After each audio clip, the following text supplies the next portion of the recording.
Renal excretion of drugs. So what is renal excretion of drug?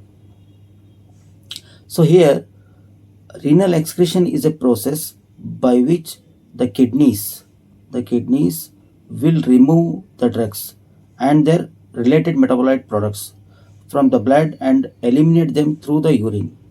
Means it is a process by which the kidneys play a vital role in the elimination of the drugs, and it remove the drugs and related products from the blood.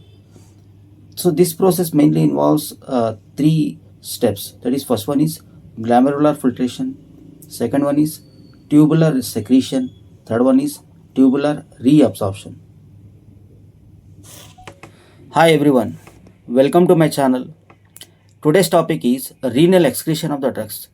Means in this video we are going to study how the drugs are excreted from the renal system.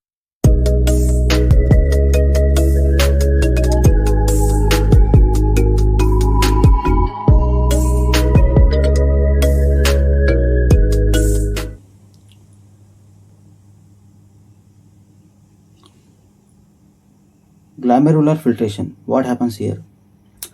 In this process, blood enters the glomerulus. Glomerulus, it is a network of capillaries in the kidneys. So here we can see the glomerulus, it is a network of capillaries.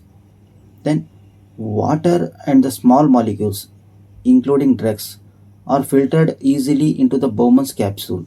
So here we can see the Bowman's capsule. Only the unbound drugs, means the drugs which are not which is not bounded, can be filtered easily, but the drugs which are attached to the plasma proteins are not easily filtered.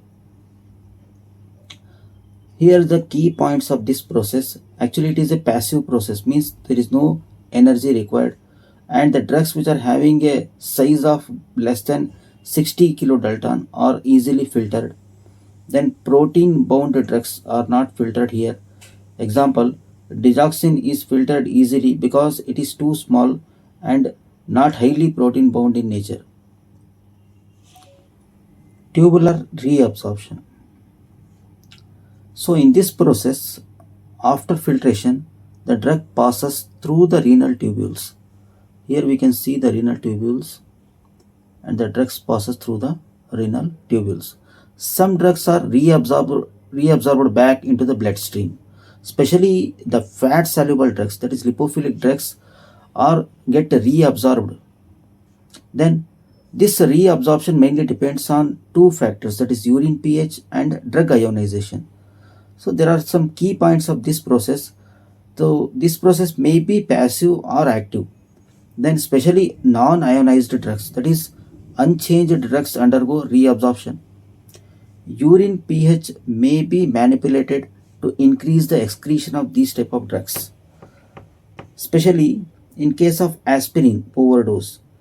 For example, when there is an overdose of the aspirin, we can alkalinize the urine by using sodium bicarbonate. So it will traps the ionized salicylate in the urine and prevents its reabsorption. Tubular secretion. What happens here? So it is an active transport of the drugs from the blood to the renal tubule. Here we can see the drug is transporting from the blood to the renal tubule. So it is achieved by some specific transporters like OATS, means organic anion transporters. Especially they will transport the acidic drugs, and OCTS, organic cation transporters. They are used for basic drugs. So what are the key points of this process? So it is a energy dependent process, means it required ATP molecules or energy molecules for this process, and can be saturated or inhibited by the other drugs.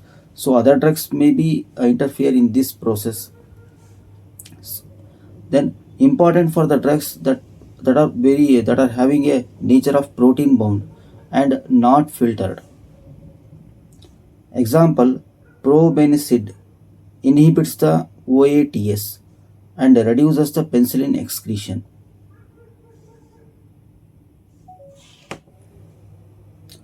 Factors influencing excretion of the drugs. Here is the factor and its impact or influence.